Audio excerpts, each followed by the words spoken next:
My years as a family therapist have convinced me that resolving problems with your brothers and sisters is almost as important as resolving problems with your parents.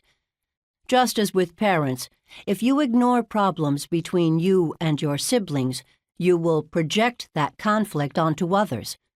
What you resist persists. You will look at your daughter and see what you dislike in your sister. You will treat your spouse the same way you were treated by your brother. You will attribute motivations to others that rightfully belong to a sibling. Sibling relationships make a deep impression, and negative feelings can persist for decades. For example, I know of a wealthy Kentucky family where sibling rivalry has permeated 3 generations. The problem originated at the turn of the century, when the mother and father of 4 children each chose favorites. The father favored the youngest daughter, the mother favored the oldest son. Just before the father died, he drew up a secret will leaving his stable of horses to his favorite daughter. The will was not legally binding, however, so his intentions were never carried out.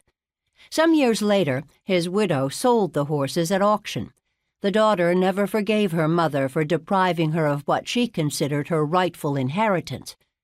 When the widow died, she left the bulk of her money to her favorite son, further angering the daughter. The daughter took out her anger on her brother, igniting a feud that was carried on by their children and their grandchildren. To this day, there continues to be ill will between the 2 branches of the family, even though few are aware of the origins of the problem. Sibling rivalry can cause great pain, but people are often reluctant to address it. I have found this to be true even among mental health professionals.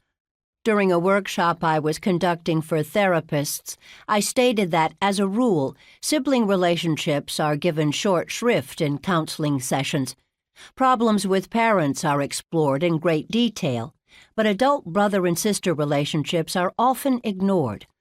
I suggested that to bring more balance to the process, therapists ought to examine their relationships with their own brothers and sisters. Maybe they would gain some insight into why they often slighted this key area of family life.